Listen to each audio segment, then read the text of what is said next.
Get in place, get in position. And I want to provide to you a couple definitions. So let's look at position. A place where someone or something is located or has been put. A particular way in which someone or something is placed or arranged.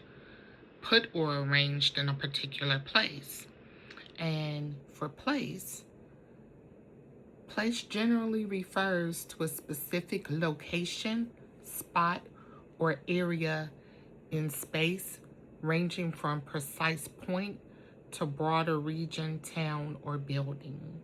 So we're going to be talking from the topic, get in place, get in position.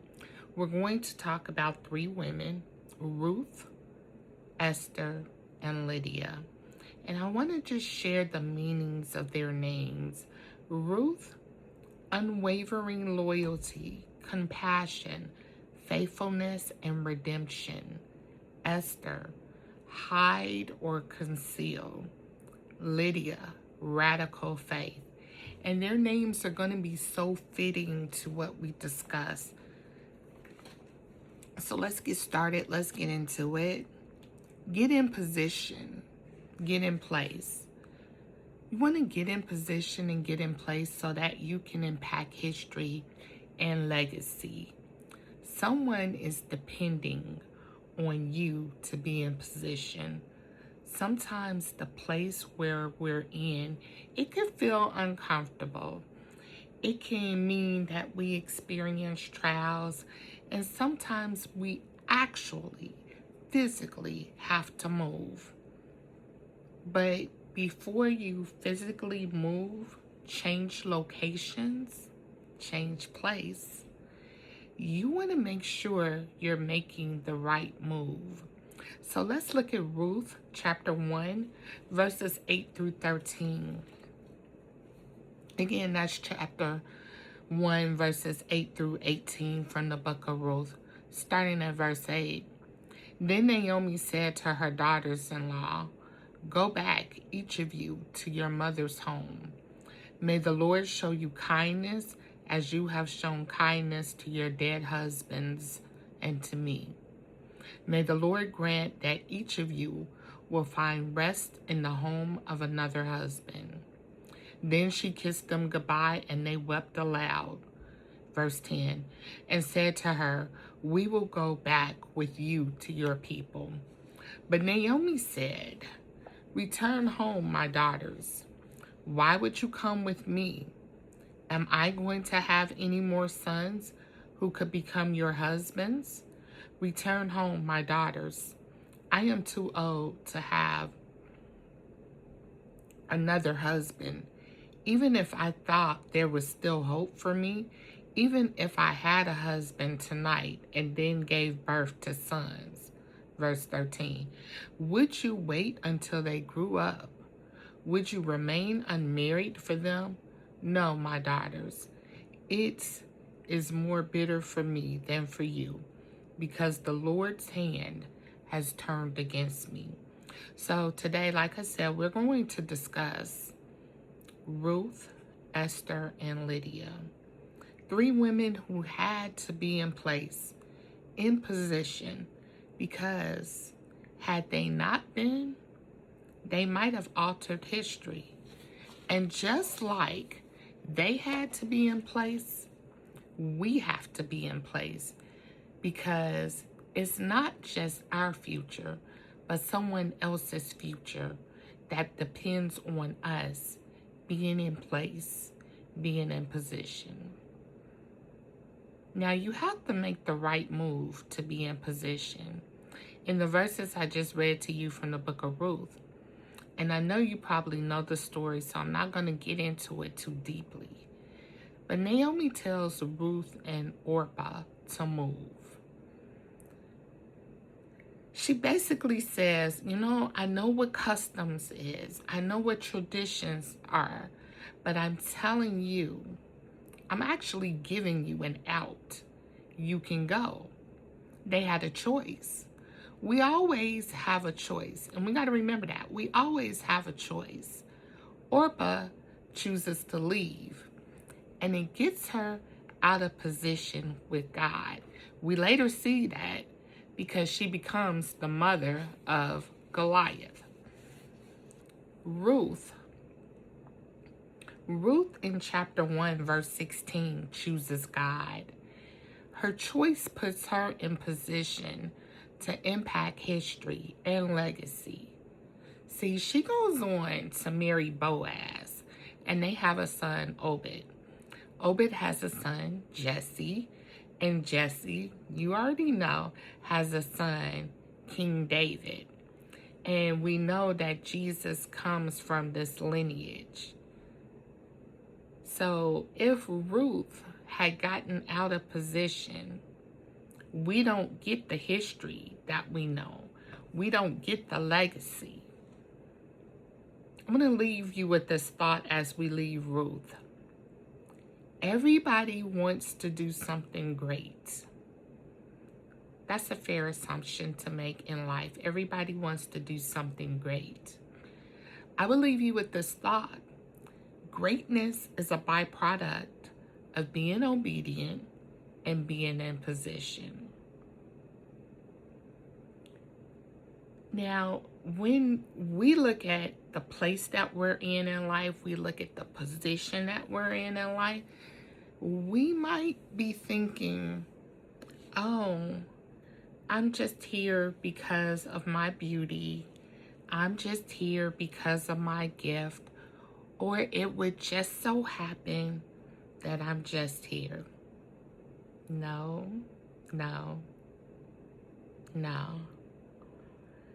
I did some research as we get ready to talk about Esther. And those aforementioned statements, somebody could attribute that to Esther.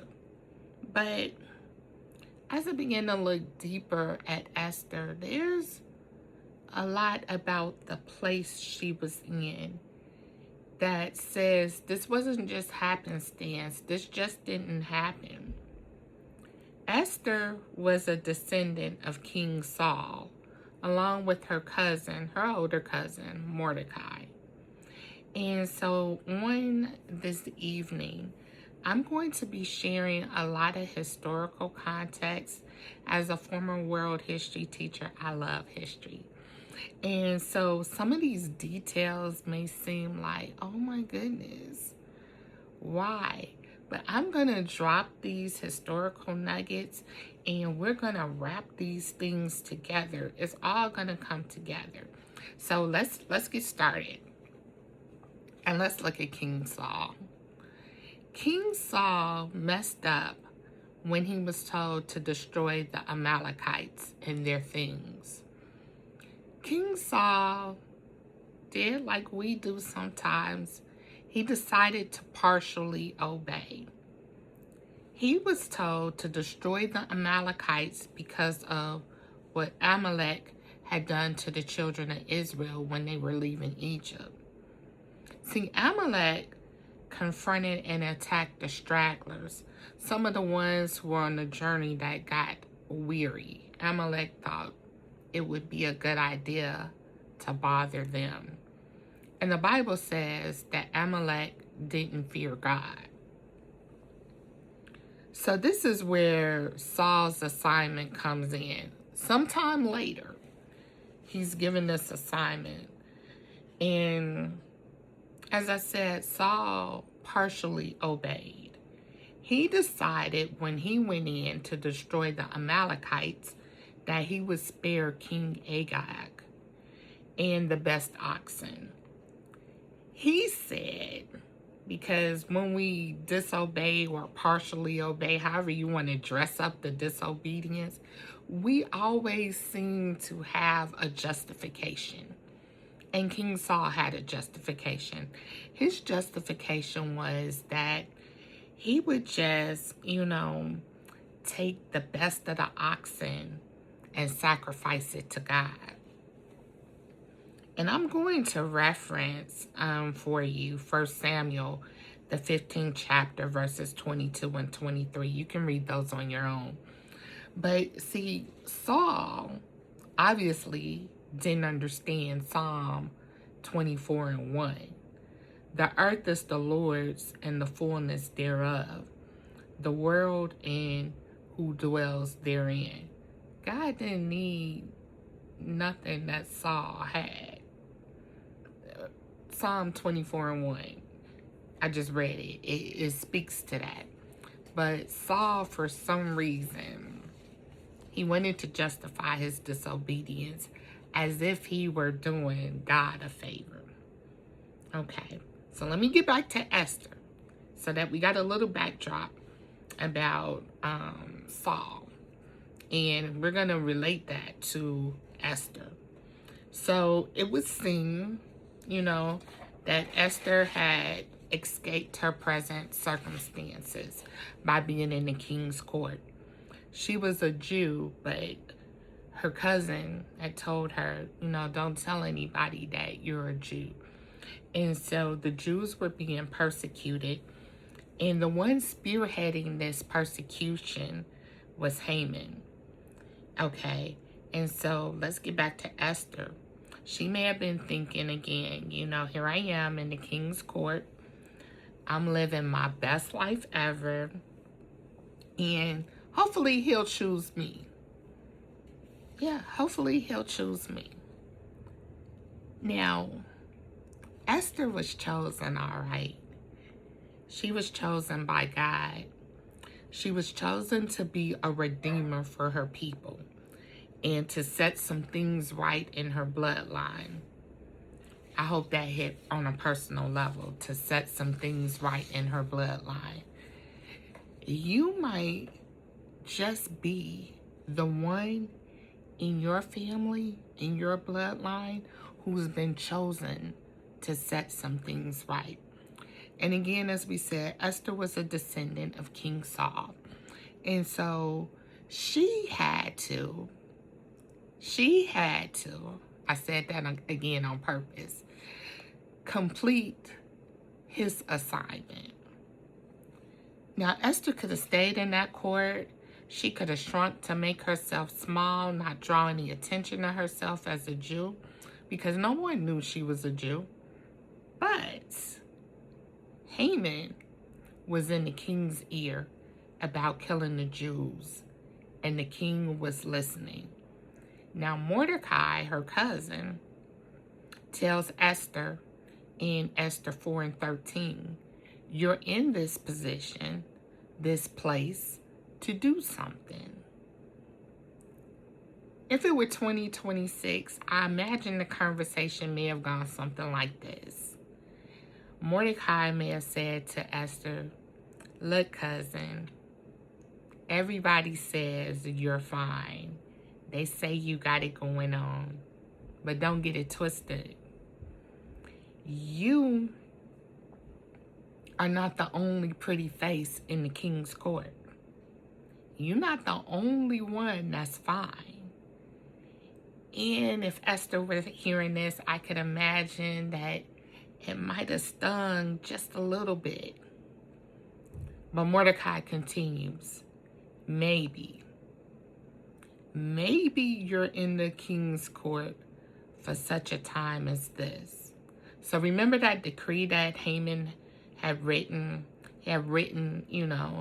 and set up things and was in the king's ear to kill the Jews. Well, God gave Mordecai favor to rewrite the decree. And the decree was accepted by the king. And what happens later on in the story is going to backfire on Haman. And everything Haman set up to happen to the Jews ends up happening to him. Esther, prior to this, had been on a fast. The Jews had been on a fast, and Esther had to go petition the king so that she could see the king. Now, in these days, you didn't just go to the king because you wanted to see the king. You could get killed for going to see the king and being uninvited. So Esther after this fast, is empowered and emboldened to go see the king and request a meeting. And the meeting is granted. And her request to the king, and I am fast forwarding through this pretty quickly, but her request to the king is for her people and herself to be saved, and her request was granted. Finally, let's look at Lydia. I love the story of Lydia. There's so many takeaways from Lydia as well. Lydia is probably mentioned in the Bible once or twice. And for some of us, we get bothered when we're not mentioned. They didn't mention me. They didn't say anything about me. They didn't comment on my post. They didn't heart my post. And we get a little upset when we're not mentioned. But I dare say, it's not about the number of times we're mentioned, but what lasting impression we leave when we're mentioned. What is the legacy going to be that you leave? What is it that they're going to say about you and your name when you're gone? Now, here's some things we know about Lydia. Lydia was known for her use of purple dyes, which suggests she was a wealthy woman. And we also know that Lydia was a worshiper. The Bible says when Paul encountered Lydia and some of the other women who were at the river with her, she was already a worshiper. When he came to the place where Lydia was, she was in a place of worship. Now, I keep saying she was already a worshiper because this is important for several reasons.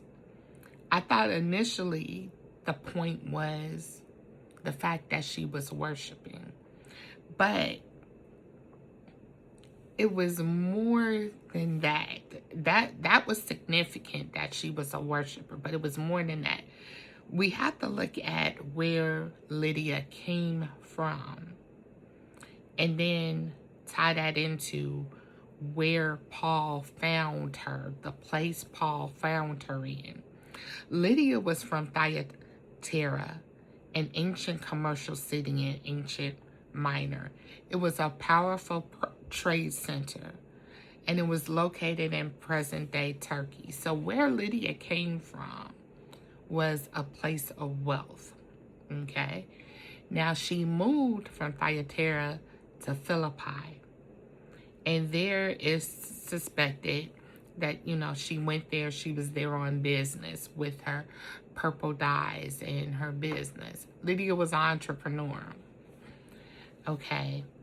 And so Paul had been forbidden from preaching in Thyatira. So he meets Lydia in Philippi. And that's so important. Let me just dig at that just a little bit. They could not have met in Thyatira because Paul would have been banned from preaching. So there was no way that Lydia would have been able to encounter Paul in her hometown. So she moves for what seems to be probably what she thought the move was business. Okay? So it's suspected that she was probably a Jew at birth. So she didn't grow up with the teachings of Christ. Yet, when Paul finds her in Philippi, she was already a worshiper. God opened Lydia's heart to be able to hear from Paul and to hear the teachings. And so we have to be sensitive to when God is speaking to us. Remember, Lydia is already a worshiper, but she doesn't necessarily know the teachings. So she has to be sensitive to, number one, God's voice. And she has to be sensitive to hear from the man of God. As I said, Lydia had wealth. And so this is important because Lydia has her own house. And for a woman at this time in history to have her own home was tremendous. This was not the norm. I don't know if Lydia had any living males. The Bible doesn't let me know that.